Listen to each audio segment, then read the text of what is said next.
Now, it's been a tough few weeks for baby peregrines in Birmingham and Coventry, with a number of them being rescued after getting into difficulties. High winds, just as the baby birds were learning to fly, meant that many ended up stuck on the ground at risk of starving or even of being run over in traffic. Our environment correspondent David Gregory-Kumar has been following the recovery of 3 urban peregrine chicks who fell from 3 different sites. Now he's in St Paul's Square in Birmingham for us this evening. So, David, we all want to know, how are those chicks doing?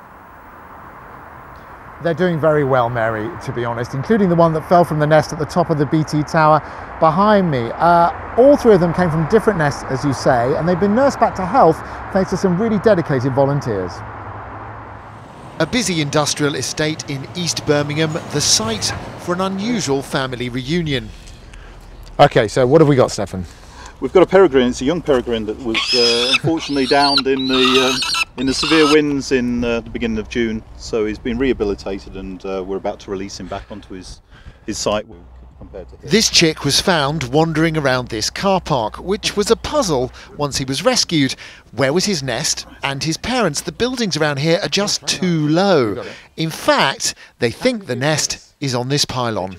So this is a nest on this pylon here. This is actually, though, not a peregrine, it's probably a magpie. The peregrines don't really build nests at all. They just lay their eggs directly onto the flat surface of the pylon way up there. And that makes it quite hard to spot where they're raising these young chicks. So it took a while to work out this is where they should be released. The rescued chick was cared for here at the Falconry Centre in Hagley. He's one of 3 they've looked after this year, and that is unusual. And it's partly because peregrines are doing so well and spreading from the countryside to urban areas. If a peregrine was in the countryside and a baby ended up on the floor, the parents can keep going down to it and feeding it. Whereas if it's in a town or a city, if there are a lot of people around, the parents may not be able to get down to it to carry on feeding it. Obviously, there are also a lot more people in towns and cities to see it, to bring it into us, than there would be in the countryside. Back on the industrial estate, and the big moment has come. I'm just going to launch him. Hopefully he'll just... There he goes. Oh, there you go. Yeah, it's one of the parents. There he is, met the parents straight away. A family reunited, a happy ending. Brilliant, brilliant.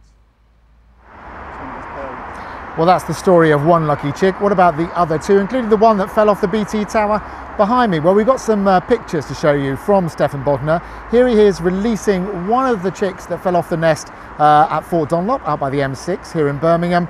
And then also the one from the BT tower, which he released in St Paul's Square, just around the corner from where we are. And I can tell you, if you work or live around here, you know it's arrived back, that chick on the BT tower, because it is really noisy. You can definitely hear it when you're out here.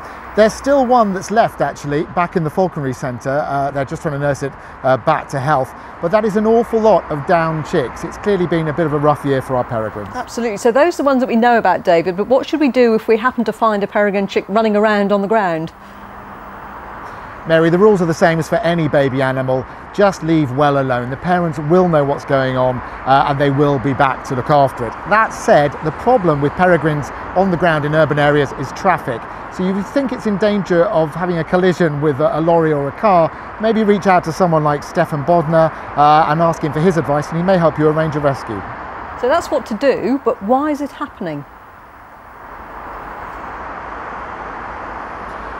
Well, Mary, one of the reasons we think this is happening is probably because we're just coming into contact with peregrines, as Abby said in my report.